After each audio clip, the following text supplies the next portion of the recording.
പ്രാർത്ഥിച്ചു വരുമ്പോൾ പൗലോസ് പറഞ്ഞു, വിശ്വസിക്കുന്ന നമുക്ക് വേണ്ടി വ്യാപരിക്കുന്ന അവന്റെ ശക്തിയുടെ അളവറ്റ വലിപ്പം നിങ്ങൾ അറിയണം.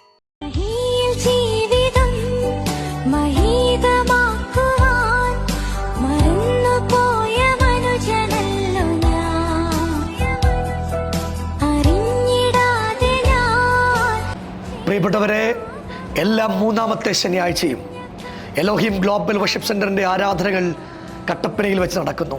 ഐശ്വര്യ തിയേറ്ററിന് സമീപം ഏദൻ കൾച്ചറൽ സെന്ററിൽ വെച്ച് ഈ പ്രാവശ്യത്തെ മീറ്റിംഗ് നടക്കുന്നു.